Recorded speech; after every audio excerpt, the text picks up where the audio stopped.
और खबर तफसील से वज़ीर-ए-आज़म नरेंद्र मोदी ने अपने रेडियो प्रोग्राम मन की बात के 100वें एपिसोड पर मुल्क और दुनिया भर के सामीन को मुबारकबाद पेश की।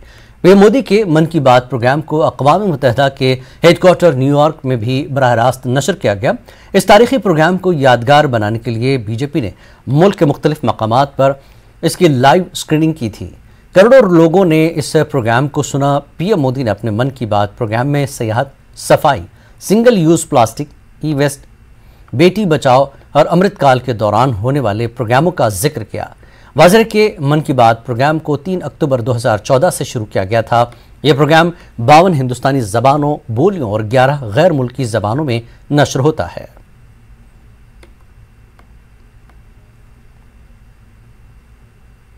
मन की बात प्रोग्राम में पीएम मोदी अक्सर व बेशतर जम्मू कश्मीर का जिक्र करते हैं, जो इस बात का गमाज है कि वो जम्मू कश्मीर से कितना लगाव रखते हैं। वज़ीर-ए-आज़म ने जम्मू कश्मीर के मंजूर अहमद को मुबारकबाद दी, जो पेंसिल स्लेट बनाने का काम करते हैं, और उनके साथ होने वाली गुफ्तगू साझा की। साथियों, अब हमारे साथ फोन लाइन पर एक और सज्जन मौजूद है। इनका नाम है मंजूर अहमद। मन की बात में जम्मू कश्मीर की पेंसिल स्लेट्स के बारे में बताते हुए मंजूर अहमद जी का जिक्र हुआ था। मंजूर जी, कैसे हैं आप? थैंक यू सर, बड़े अच्छे से है सर। मन की बात के इस 100वें एपिसोड में आपसे बात करके मुझे बहुत अच्छा लग रहा है।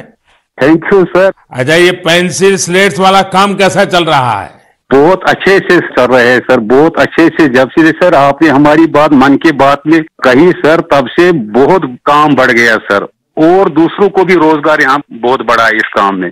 कितने लोगों को अब रोजगार मिलता होगा? अभी मेरे पास 200 प्लस है। अरे वाह मुझे बहुत खुशी हुई।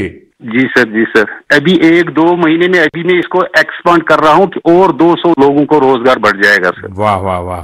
देखिए मंजूर जी, जी सर, मुझे बराबर याद है, और उस दिन आपने मुझे कहा था कि एक ऐसा काम है जिसकी न कोई पहचान है, न स्वयं की पहचान है, और आपको बड़ी पीड़ा भी थी, और इस वजह से आपको काफी बड़ी मुश्किलें होती थी, वो भी आप कह रहे थे। लेकिन अब तो पहचान भी बन गई और 200 से ज्यादा लोगों को रोजगार दे रहे हैं। जी सर, जी सर। और नया एक्सपांशन करके और 200 लोगों को रोजगार दे रहे हैं। ये तो बहुत खुशी की खबर दी आपने।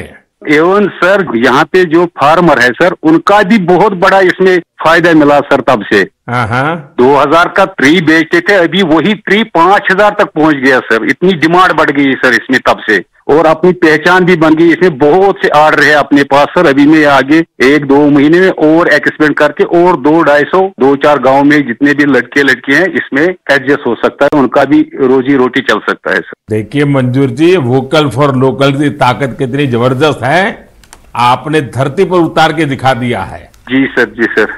मेरी तरफ से आपको और गांव के सभी किसानों को और आपके साथ काम कर रहे हैं सभी साथियों को भी मेरी तरफ से बहुत बहुत शुभकामनाएं। धन्यवाद भैया। धन्यवाद सर।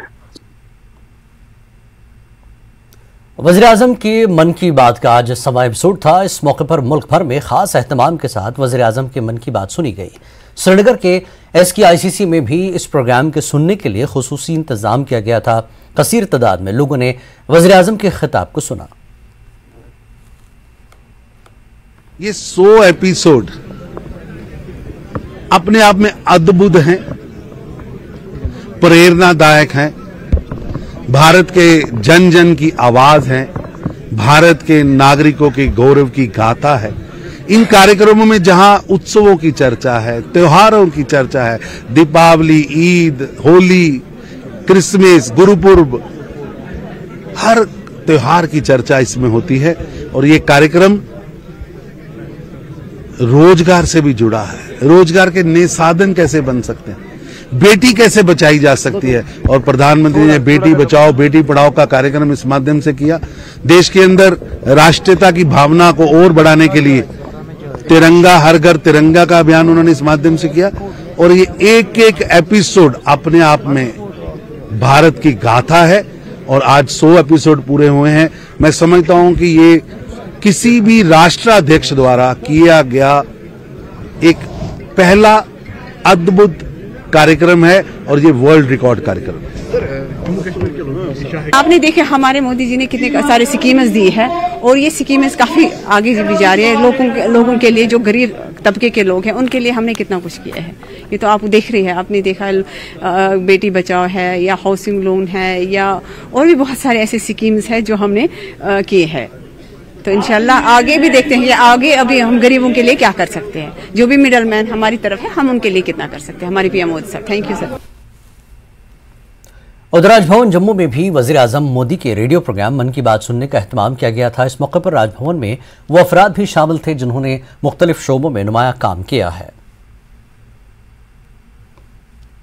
बहुत अच्छा लग रहा है। हम बहुत अच्छे तरीके से एक चीज जानते हैं कि काम हम सब करते हैं, बट उसको रिकॉग्नाइजेशन नहीं मिलता था। आज हमारे भारतवर्ष की प्रथम चेयर ऑनरेबल प्राइम मिनिस्टर जी से सम्मानित हुए, बहुत अच्छा लगा, बहुत गर्व महसूस हुआ। जम्मू कश्मीर की प्रथम चेयर ऑनरेबल एलजी साहब से सम्मानित हुए, बहुत अच्छा लगा। मैं नरेंद्र मोदी जी का बहुत शुक्रगुजार हूं कि उन्होंने ये रास्ता जो दिखाया है, DDU-GKY का जो ट्रेनिंग था 7 मंथ का, 1 मंथ PG उन्होंने फ्री दिया था, तो उसका भी मैं शुक्रगुजार हूं। जो मेरे उसातिज़ाए कराम हैं वहां के, उन्होंने भी बहुत सपोर्ट किया और टीम लीज का भी मैं शुक्रिया करना चाहूंगा।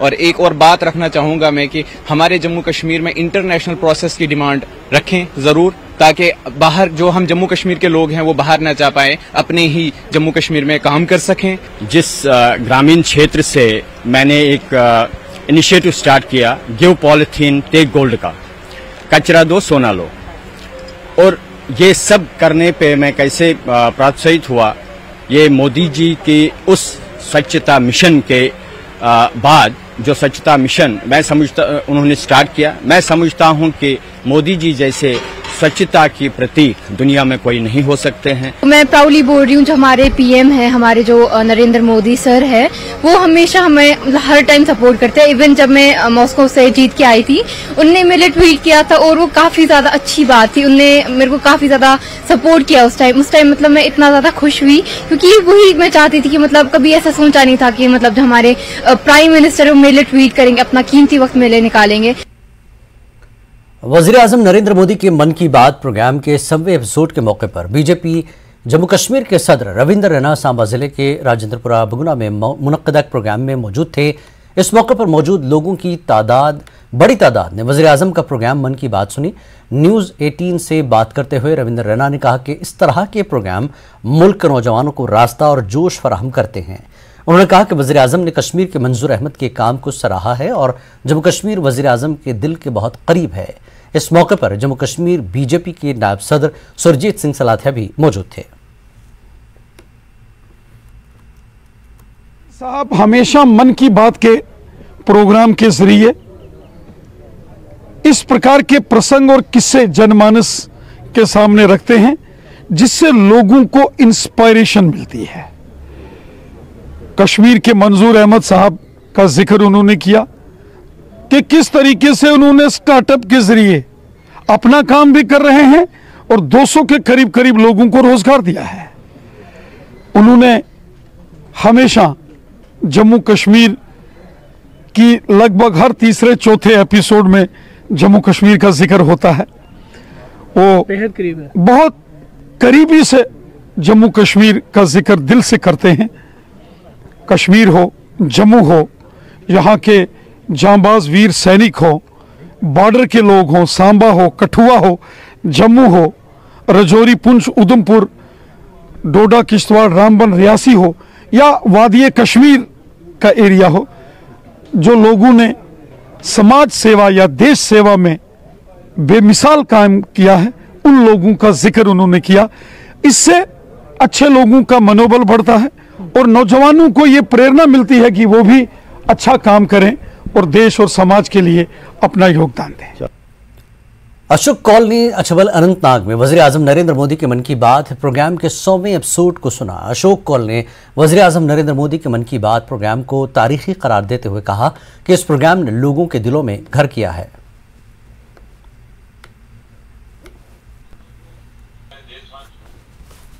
श्री नरेंद्र मोदी जी की जो मन की बात हर महीने की आखिरी रविवार को होती है, आज ये 100वां एपिसोड था।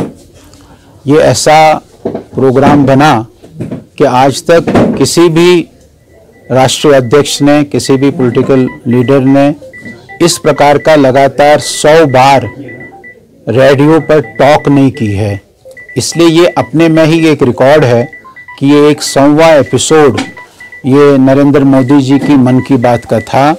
इसीलिए भारतीय जनता पार्टी ने सारे देश भर में इस मन की बात को 100वें एपिसोड को बड़े मात्रा में पोलिंग बूथों पर, एरियाज में, पंचायतों में, टाउन्स में इसको बड़ी मात्रा में इसको करने का प्रोग्राम बनाया था। बीजेपी के organisation general secretary Ashok Kaul का कहना है कि पार्लिमानी इंतखाबात अपने वक्त पर होंगे। पंचायत और बल्दी इंतखाबात के साथ साथ असेंबली इंतखाबात का ऐलान इलेक्शन कमीशन कभी भी कर सकता है।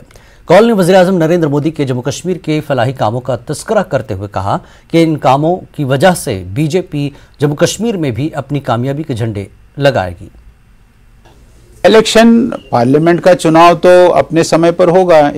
अगले साल इस समय हम पार्लियामेंट के चुनाव या तो ख़त्म हो गए होंगे या चुनाव की हम वोटिंग इस समय कर रहे होंगे, क्योंकि पिछली बार 30 मई को मोदी जी ने शपथ ली थी, ओथ ली थी, इसलिए पहले चुनाव उसके हो जाएंगे। मतलब एक साल सरकार ने मैं बताता हूँ ना, सरकार ने पंचायत चुनाव और लोकल बॉडी चुनाव को भी करने की बात कही है और बहुत मुझे लगता है कि असेंबली के भी चुनाव होंगे। आपने देखा होगा अभी इलेक्शन कमीशन ऑफ इंडिया ने यहाँ AEROs को भी नियुक्त किया है। ये साफ संकेत लगता है कि भी किसी भी समय election commission of India Jammu Kashmir में भी चुनावों की, असेंबली चुनावों की घोषणा कर देगा। ऐसे और